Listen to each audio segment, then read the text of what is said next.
Come back in. This is an important discussion. I want to make sure you listen here. We are in the middle of a 95-day FBI and local law enforcement initiative called Operation Summer Heat. Here is a look at some of the numbers right now since June 1st.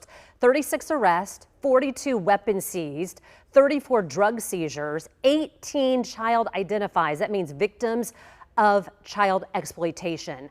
9 children located, 7 convictions, 6 indictments. FBI Special Agent in Charge, Timothy O'Malley, joins us live right now to give us an update on some of those numbers, talk about 3 of the arrests specifically, and then 2 people that you're still looking for right now that you believe are homicide suspects. Sure. Good morning, Angela. Yeah, It's good nice to be here. Yeah. And we've been in the middle of this surge, summer surge called Summer Heat, and we're really putting full court press on the bad guys this summer. We're trying to identify the worst of the worst and put them in jail. So we've had like you said, 36 arrests this summer, and just a few of those that were highlighted. Terrell Walker out of Kokomo was arrested after an armored car robbery, which is a good one. Yeah, so we're going to show his face here because that is one. Again, you said March 26th, accused of armed car robbery. I think there was about $50,000 or more taken.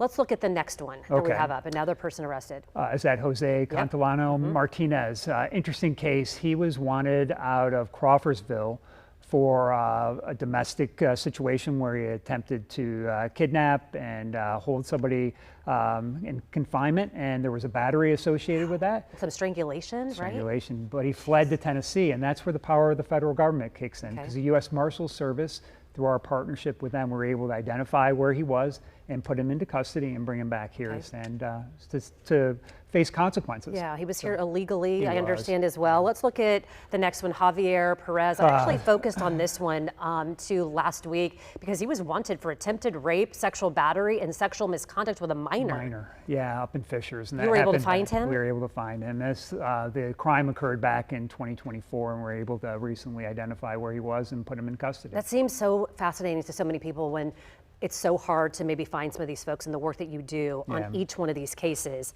That is important, I think, on the next one because there are 2 homicide suspects that you want to feature this morning. We do, absolutely. So we have 2 individuals. Nathan Atravian up in Muncie is wanted for a murder of a 15-year-old.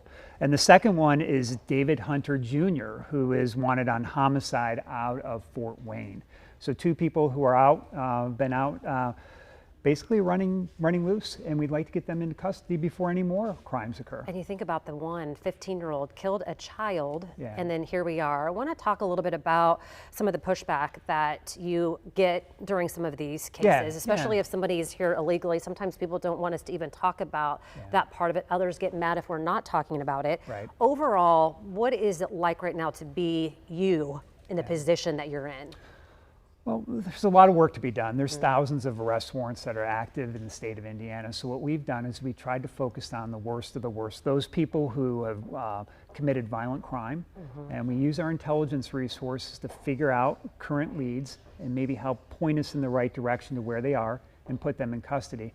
Yeah, and you're right. A lot of the folks that we're looking at are here illegally, illegal aliens in the United States. And they commit crimes too while they're here. So we want to make sure we address those. And you saw that one case where you had somebody who fled down to Tennessee. And that's a real challenge for local law enforcement. When you have people who are here illegally, records on their whereabouts, where they're staying, where they're at, it's very difficult to locate them. And the federal government does a really good job. The FBI in particular does a good job of using our resources across the country to find out where they are. Whether it's in Tennessee, we've had cases all over the country recently with illegal aliens who commit crimes here in Indiana, then try to flee. It's a challenge. So if somebody does recognize those 2 that are wanted for homicide, is there a FBI number to call? There is. First, let me say both of the people we highlighted this morning are considered armed and dangerous. So please, if you know anything about them, don't take matters into your own hands. Call us. The number is 1-800-CALL-FBI. Okay, we'll put it up there later too on fox59.com. Lamar Browning, still out there, $10,000 reward. Crown Hill Enterprise. He was the one we spoke about back in June. Haven't found him yet. Haven't found him yet. So $10,000 reward is still active. Okay, we'll remind people what that person looks like too later today as well. Thank you so much. Good to see you.